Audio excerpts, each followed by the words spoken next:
Located just 1/2 mile west of the St. Mary entrance of Glacier National Park, is the largest National Park Service campground on the east side of Glacier National Park. It is at the eastern terminus of the Going to the Sun Road, which bisects the park east to west at a distance of 53 miles. It's conveniently located 1/2 mile from the St. Mary's Visitor Center, which you can walk to from a path at the backside of the campground. The Visitor Center offers interpretive programs, shuttle service, and red bus tours that leave from the Visitor Center. It's also close to many hiking trails on the east side of the park. The campground gets its name from St. Mary Lake, which is located just across the road from the entrance. The lake is 9.9 miles long and 300 feet deep at its maximum depth. Fun fact that most people don't know about: the opening scene of the 1980 Stanley Kubrick film The Shining was shot at St. Mary's Lake. All right, welcome everyone to another episode of Get Out and Explore with John. In this episode, we're going to do a review of the St. Mary's campground here in St. Mary's, Montana, eastern end of Glacier National Park. I'm going to be staying here for the next 2 days, and I wanted to give you a little tour of the campground and show you some of the amenities that they might have, and maybe give you a little review at the end to let you know what I thought about my stay here. So let's go in and get set up and take a look at the campground. Okay, as you make the turn into the campground, you're immediately going to come to the registration booth here. It's not been manned the entire time that I've been here for the last couple of days, so I don't know if somebody actually is stationed here at some point, maybe in the summer in the high season, but currently there's no one there. Self check-in. Once I did arrive at my campsite, the camp host did come around and introduce himself and answered any of the questions I had about the campground. This campground has 3 loops, A, B, and C. I am in loop B, site 67. I'm going to go show you that site right now, and then I will take you around the rest of the campground after that.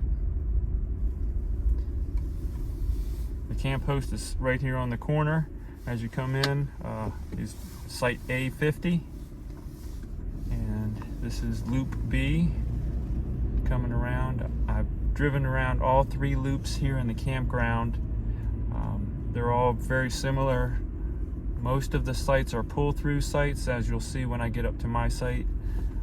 They do have a number of bear-proof trash cans in each loop, and also I have seen food storage containers for your food. If you're tent camping, they're really serious about the food storage situation here.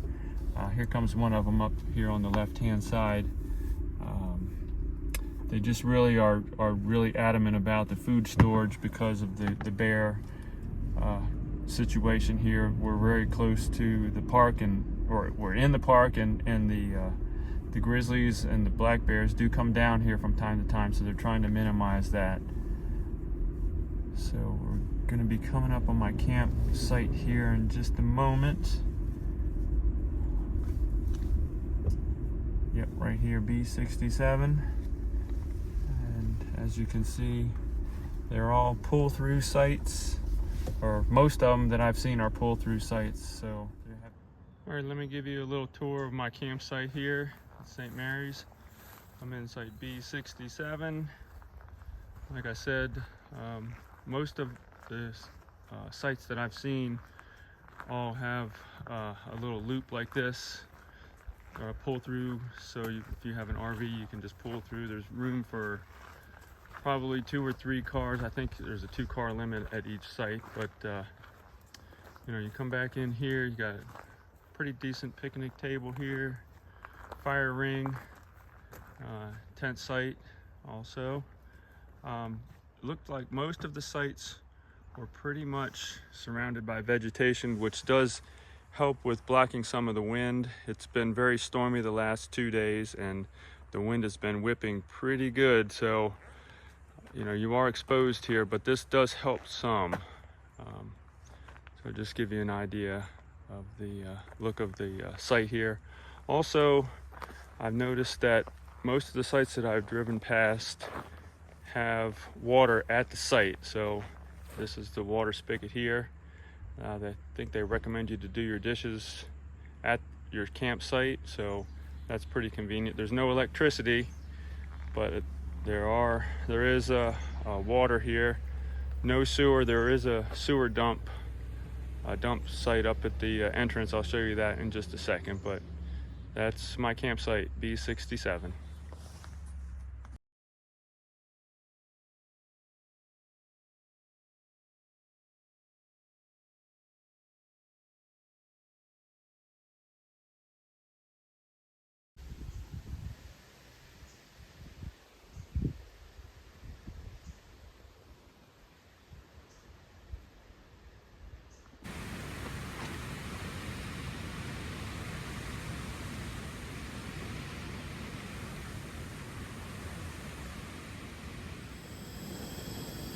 Yep, breaking one of the cardinal rules of camping in grizzly country. I'm cooking inside my tent. It is so windy outside that it keeps blowing the stove out, so I had to come inside the tent here to boil some water. I'm really not cooking too much, so shouldn't be a problem, but I will make sure I clean up everything really well before I leave camp this morning. And here is the perfect reason why you do not cook inside of your tent. Went to open the hot chocolate packet and it exploded, so now I have hot chocolate all over my sleeping bag and air mattress. So I'm gonna have to pull everything out of here and thoroughly clean it before I put it back in. So. And here is one of the designated food storage containers. If you're tent camping and you don't have any way to secure your food, they definitely suggest that you use one of these lockers, the food lockers here. Lift up, and for anybody to use that needs to put food away. So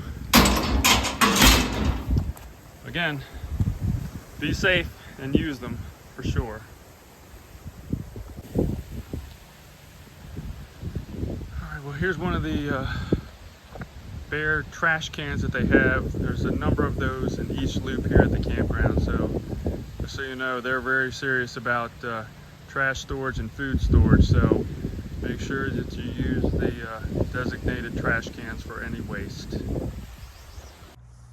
All right, this is one of the bathrooms that they have in each loop. I believe there's at least 2 of these in each loop, so broken down into men's, women's, and men's on each end, and then in the center they have utility sink.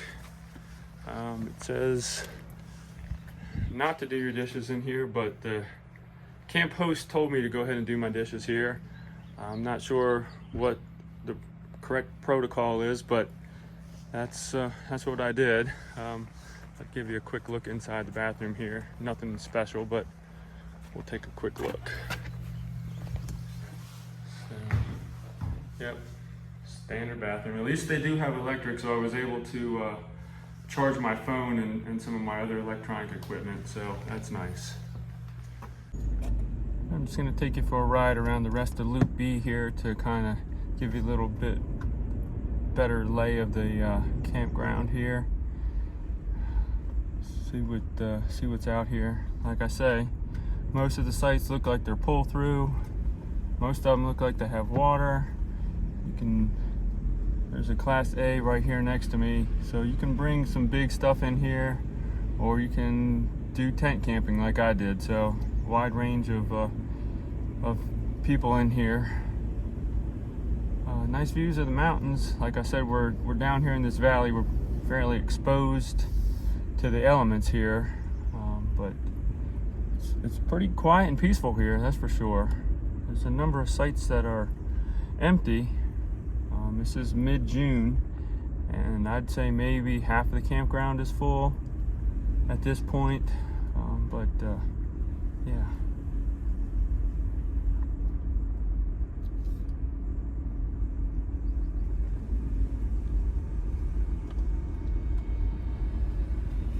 Oh, that camper right there has a generator going. They do have generator hours, but you are allowed to run a generator in the campground.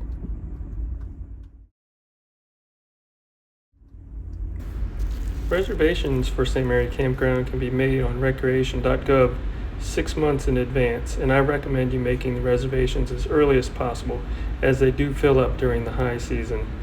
There are 148 total sites to choose from here, with a maximum stay of 14 nights, which is the same as all other campgrounds run by the National Park Service.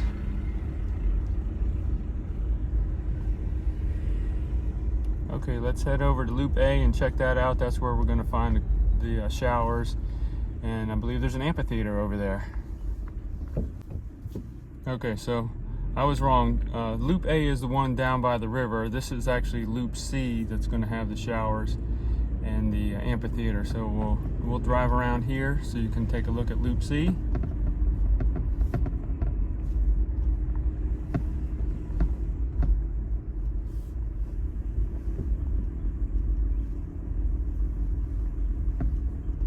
Like I said, we're about a mile from the town here, so there's a grocery store there so you can buy supplies. They do not sell firewood or ice or anything here at the campground, so you have to make the short drive to town to pick up any supplies.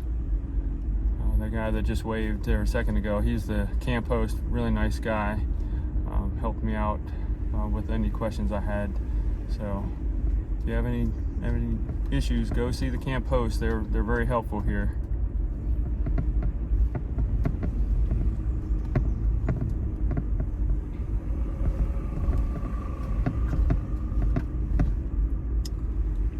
More food storage lockers here. Can never be too careful in grizzly bear country.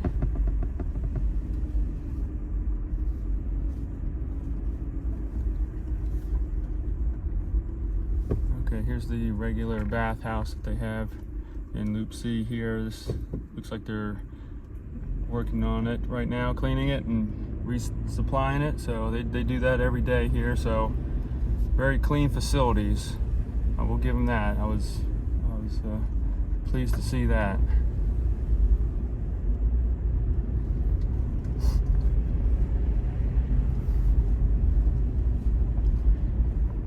Up here at the top of Loop C here is where they have the group site set up. Here's a large group that you can bring a lot of people. It looks like it says the site on the sign there says $65 for the group campsite. So that's pretty reasonable. I think they had probably 7 or 8 tents set up there, so pretty nice.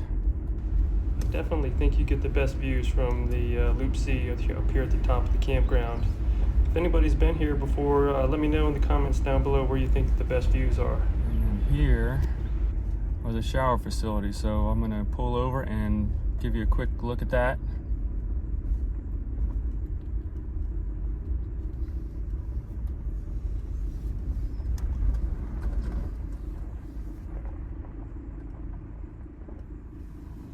All right, here are the showers. When I came over last evening to get a shower, there was a line all the way out here. So there are 4 showers for the entire campground and quite a line. So if you're gonna use the facilities here, time it accordingly so that you don't have to wait in line like I did. Okay, this is what you're gonna find inside the little bench here. And decent shower. I mean, it was quite warm and the flow was good. You just had to keep pushing the button to keep the water going. But yeah, overall, not bad. Right behind the showers and the bathroom facilities here, you walk through this large meadow, you get some more awesome views of the mountains surrounding the campground. But I wanted to take you down this little path here and show you that they have an amphitheater set up here in the meadow. And I believe they hold nightly ranger talks and programs, nature talks during the high season. So if you are staying at the campground, that might be something that you want to check out for sure. All right, at the entrance to each loop They do have an information board here that gives you all pertinent information that you might need while you're here staying at the campground. Just wanted to show you that. Okay, so right across the road from the entrance here, the gate where you come in, as you're leaving, if you have an RV and you need the facilities, they don't have any sewers at the campsites, but they do have a dump station right here as you're leaving. So at least you do have the option if you need it. Got water to wrench tanks and more trash cans. Oh, they even have recycling. I didn't even see that before. Okay, so just so you know, there is a dump station here at the campground. All right, so in conclusion, as far as this campground goes, my thoughts on it, decent campground. I mean, the sites are nice, they're private. It's nice that you do have water. Other than that, there really aren't any amenities here. We're about a mile or so inside of the gate here at the park, so right outside the gate there is a grocery store, so that's pretty convenient. But you are exposed to the elements here. They do say there are bears in the area, so you have to be careful there. I had a good time. The weather didn't cooperate so much, but we can't do anything about that. The campground host was really nice. So, I mean, if I were to come back here, would I stay here again? Probably not. I think there's another campground right up the road called Rising Sun, about 5 miles or so up the road, had a little bit nicer amenities. So probably give that one a shot the next time. As far as this campground, I'd say probably a 6 out of 10. It's worth a shot. They're cheap. You can rent them from recreation.gov. I think there was probably like $30 or $35 a night. So for that price, you know, it's a pretty good deal. So hopefully that gave you a little bit of information about the campground, and you can make a decision whether you want to stay here or not. And hopefully I'll see you in the next video, because like I always say, you never know what you're going to see when you get out and explore with John.